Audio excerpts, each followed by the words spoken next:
I'm having so much fun this summer. This is going to be the greatest off-season of all time. Yeah. I'm having my own podcast without doing nothing. People are out here asking me questions. This is what streamers do, right? Should I start streaming? Oh, God, no. Please, no. ISO Speed. Kaisenet. Man, help a brother out, man. I want to start... Please, let's Why not? Because we have 4 kids and a lot of other responsibilities. I've seen them how they do it. They're actually really good at it. I'm sure. Engaging, they're very good. I'm very sure. I'm just saying it's not right for you. Why is that right for me? Because it's just too Do you know how much money they make? I think you're okay. No, they make a lot of money, baby. Baby. Please just, no. Baby. Now you're sitting on the timeline, scrolling. You see another Love Island clip. You see the Kevin Durant trade. But also you notice that everybody is streaming. Everybody wants to stream. What is up with streaming? The streaming landscape has changed from its early inceptions of just in TV. No longer are people sitting on their computers playing World of Warcraft or whatever other silly game. No longer are the faceless creators reacting to their favorite YouTubers' videos. No, streaming has become the mainstay and the main way that people are conveying their content onto these mainstream platforms. And to be honest with you, streaming has opened up some different heights that I would argue no other form of content has ever opened up to. I mean, literally just this past weekend, Kai Cenat is with LeBron James locking in streams at the AMP house. And on particular day, would you ever come on an official stream? For sure. It's time. We gotta tap in. It's time? Yeah, it's time. We so gotta I could beat your ass in Madden. No, you ain't gonna do that. Oh, all right. Yeah, but we gonna get down. We gonna get down. All right, say less. And he's impressing rising NBA star Victor Wembanyama on stream as well. I mean, you would think that Victor Wembanyama, who is in the presence of Tom Brady and LeBron James while doing the podcast, would be smiling about that, but no. Because he was on Kai Cenat's stream, he was cheesing from ear to ear. And it's the guy with the front row seat. Yeah, you're on stream, bro. You gotta check it when he comes out. When all of these people come out. Or being DDG, who is getting literal rock star treatment, or IShow Speed getting the rock treatment. It seems like streaming has opened up doors and avenues that weren't normally possible when you uploaded your 8-minute YouTube video or you made your little short form TikTok dance. Streaming is doing something that it's never done before. It's even making other famous people in different industries like the music entertainment industry think about switching their careers. And maybe that's because there's something to it that, like, you know, you don't have all the restrictions that you once did with a label, or you have the ability to drop whatever you want to, say whatever you want to, not have this gangster act,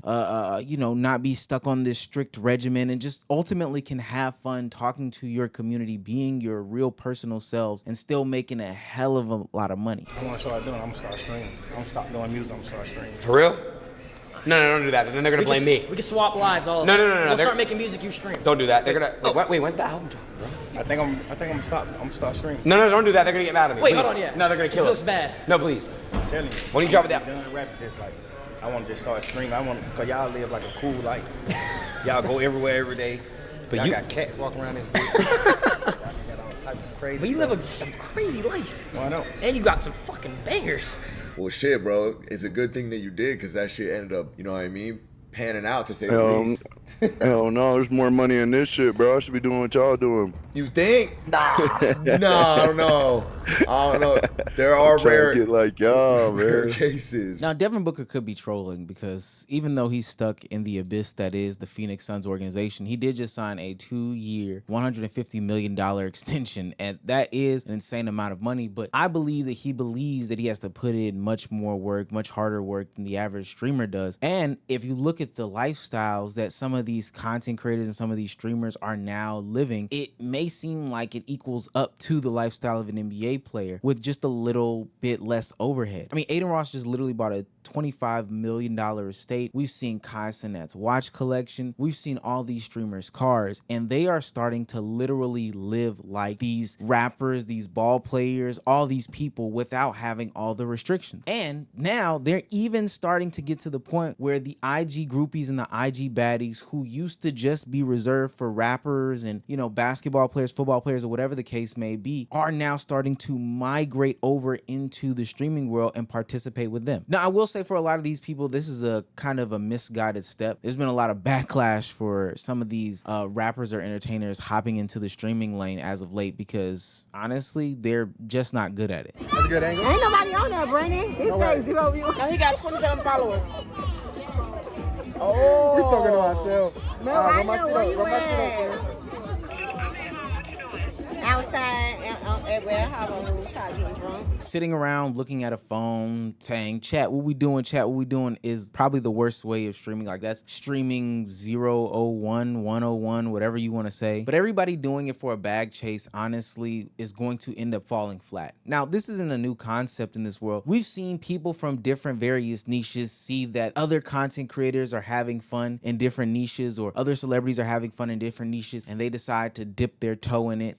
They also see people having success, but most times that they don't see is that a lot of people aren't having success when they do this. You remember the podcasting era from about a year or two ago when everybody in their mama had a podcast? Think about how many of those podcasts are still here to this day. Think about how many of those podcasts are actually successful. It's funny because the same podcasts that were successful back then and were at the peak back then are still successful to this day. And that means that those that decided to enter the game late because they saw it was some sort of fun, or they thought they had a thought-provoking conversation, realized quick, fast, in a hurry that either they're not entertaining, not thought-provoking, and there wasn't a lot of money in it. Now, I will say that that is a little bit different, though, in the general content creation space, because there is a lot of money in it. Forbes put out their top 50 creators of 2025, ranking them by earnings, and you would be surprised at how many of the content creators that we know and love from the streaming and YouTube generation era, whatever the case may be, actually made that list. But I will say that the bag shouldn't be the only reason why you rush into this content creation game. That's why a lot of these people fizzle out or end up doing some of the stupidest shit on the internet to be broadcasted in front of thousands upon thousands upon thousands of people on a daily basis. And I think it's cool all in all, but at some point you have to realize that you are still a human and you are yourself. And that's why you see content creators like Dabo get into these humiliation rituals where his girlfriend literally humiliates him for content. And then even on the flip side, where his girlfriend gets emotional on camera because she only got into this content creation game in order to escape poverty. Like my dad never guided me.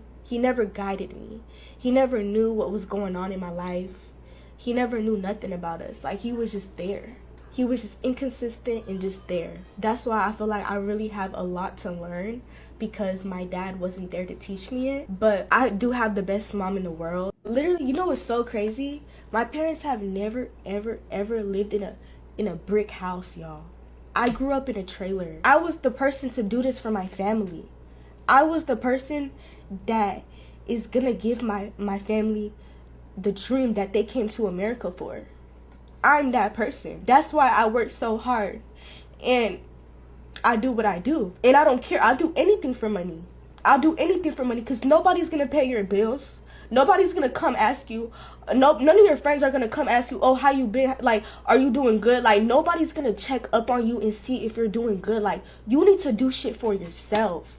Fuck what anybody gotta say. Her friends must be B. Simone. Fuck what anybody gotta say. You gotta do this shit for yourself. You got one fucking life. I guess that's the reason why she was twerking in the Ice Spice video underage, or, you know, admits to using Dabo in this humiliation content, which there's a whole bunch of colorism conversations that go into that conversation. But ultimately, she is willing to humiliate a man and potentially look promiscuous or whatever the case may be, not caring about her digital footprint, all for the sake of this streaming and internet money. Now, I'm not necessarily worried about a lot of these people, because honestly, most of them will fail. Just like I talked about with the podcast generation or the TikTok generation, or hell, even the YouTube generation. Most people aren't entertaining enough to continuously maintain in one space. That's why they keep revolving into the next one and the next one to cling on to whatever they have. Young Miami is literally hopping on stream and is arguably one of the most boring streamers we have ever seen in modern times. But I think that that's a reflection of her music career as well. After the whole breakup with JT and the City Girl shtick being done, she's pretty much done musically. And now she's just trying to get into the next thing and the next thing and the next thing. Another reason why a lot of them won't continuously be successful, they'll ultimately fail, is because they think that streaming has to be tied to a man. And I'm specifically talking about the women in this conversation. They end up going down this path of continuously be putting in these situations to be sexualized for a male audience that doesn't necessarily want them until they end up crying on camera like Cooking with Kaya the other week, because now she's receiving so much hate and backlash from people who are calling her out for what she's doing. Treating streaming like OnlyFans is not the way to go. You have to actually build an audience as opposed to shaking ass with your hand out, like JT said. And ultimately, the skills don't transfer. Yeah, we like to see Giannis play basketball. Yeah, we like to see, I don't know, all these other hoopers shoot jump shots or football players catch balls or whatever. That does not then translate into being a good streamer. You have an audience based off of your athletic gifts or maybe your rapping ability, but the ability to maintain an audience's attention span for your 3-hour streams 4 times a week, a lot of people don't have that. And then ultimately you're inconsistent as hell too, because I've seen a lot of players do these things in the off season and then spend the whole regular season not streaming, not creating content. There's no clips about you, none of that stuff. And somebody will come in and take that attention span. I'm glad that streaming has gone to total new heights and stuff like that. You know, I'm seeing Aiden Ross with Donald Trump or Sneeko with Mayor Adams on stream. And while these might be places that we don't think that streaming should be just yet, especially because those two guys don't know how to handle those conversations, it seems as if not only are streamers recognizing their power, but the powers that be are recognizing the powers of streaming. And they both might be grifting off each other, but this seems to be a legitimate place, space, and category for content creation that is bigger than just the desk. It's no longer just a video game. It's no longer just a faceless camera. It's a place and space that can build you up to where you are living out your dreams of being on the BET red carpet like Kai, Tylil, and Zoe. It's a medium of content that once wasn't explored or thought so highly of, but is now the new mainstay. It is the new mainstream way of getting across content. And I applaud those who do go into it, but I do want to give a warning message to those that are thinking about doing it. Just like anything else, everybody is not a streamer. It takes a lot out of you. And honestly, you don't want to lose yourself into the streaming content world, because I see a lot of people lose themselves on a day-to-day basis behind their streaming shit, and it is not pretty. With that being said, follow me on twitch.com/Omeezy. More streams over there. End of the month stream still over here. More streams to come. Shit, I'm gonna start streaming. I'm gonna put the YouTube videos down and start streaming.